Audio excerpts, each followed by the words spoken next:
Do you need a center channel? Yes. Thanks for watching. What's the matter with you?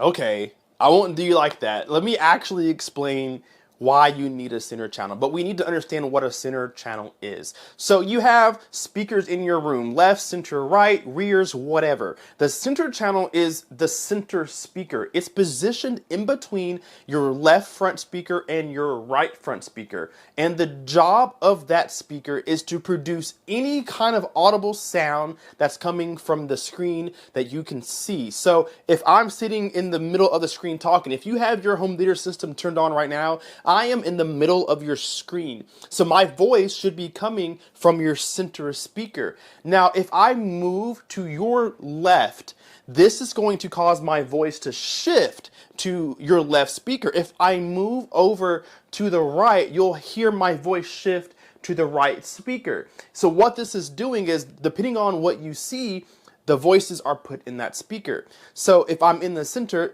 channel speaker, its job is to produce everything coming from the screen in the center. And that's like 75-80% of anything you watch, movies, sports, whatever.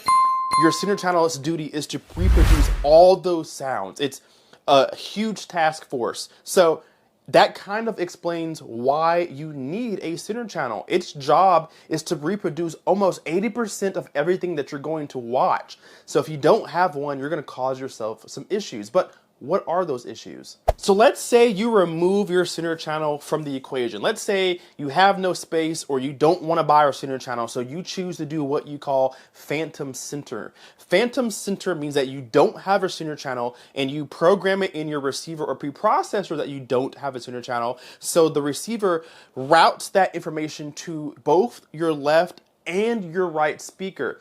And if you sit in between your left and right speaker, you get this phantom center. It feels like the voices are coming from the middle, even though there's no speaker there. If you've never tried a phantom center, I want you to try it right now. Go to your receiver and turn it to 2-channel stereo mode right now in this video, and then sit down in the middle of your seating position, dead center between left and right, and my voice will sound like it's coming from the center even though you turned off your center or you don't have one. That's called phantom centering. But it's not a very good choice. So what happens if you don't have a center? Well, your receiver is going to route the center channel information to both left and right to give you a phantom center, but you have to sit directly in between both left and right speaker for it to work. If you're slightly off to the right or you're slightly off to the left, you're going to hear my voice in two separate sections. You're going to hear most of it coming from whatever speaker you're closest to, and you'll faintly hear it from the speaker that's furthest from you. That's the point of having a center channel. You want the dialogue to be pinpoint underneath the TV, because when you're watching people speak, naturally as humans, when people speak, we look at their lips. Not only can we hear them, but it helps interpret what they're saying when you can see the lip movement. So when you're watching TV, a lot of times you're going to look at the lips of the person talking. So if you're looking at the lips in the middle of your screen, but you're hearing them off to the right or off to the left, it takes complete realism out of the movie or whatever you're watching. The center channel keeps it there. So you may be saying, okay, K-Pace guy, what if I have a center channel but I don't sit in the middle? That's okay, because the center channel is still in the middle, so that sound is still coming from that same point.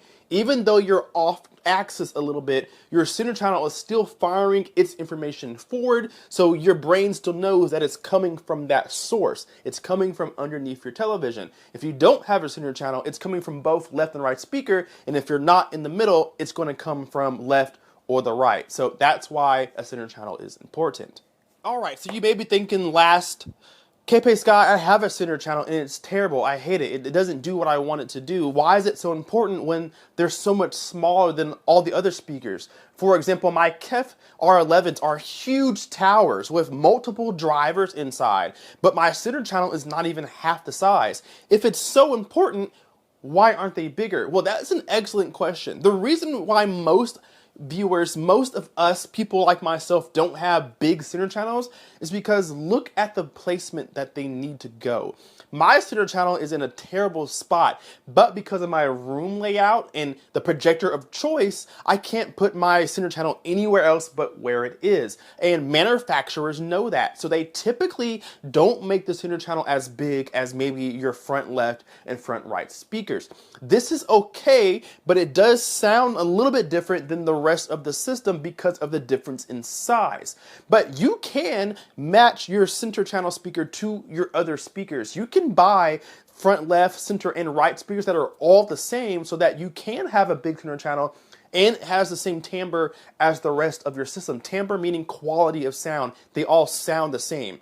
My center channel is not even half the size of my tower speaker, so it doesn't have as much bass, it doesn't get as loud, and mine is sealed. It doesn't have any ports on the back. My R11s have 2 ports on the back, so there is a different in characteristics of sound.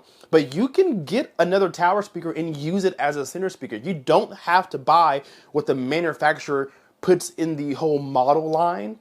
You can get the same speaker for your whole front stage and have a full cohesive sound. The only issue with that for most people like myself is there's not enough space to put another tower speaker here, or it's too long to lay on its side. So you have to go with a smaller center channel like this. So it is important to have one. It is equally as important to try to balance it with the rest of the system. If you can't get a same speaker for left, center, and right, at least get the same model center that fits the rest of the model of speakers you bought. For my example, I have the KEF R series, so all my speakers are from the same series, even though they're different sizes, so they have similar quality and characteristics. So at least match your center channel with the rest of the model of speakers you have, and you should be happy.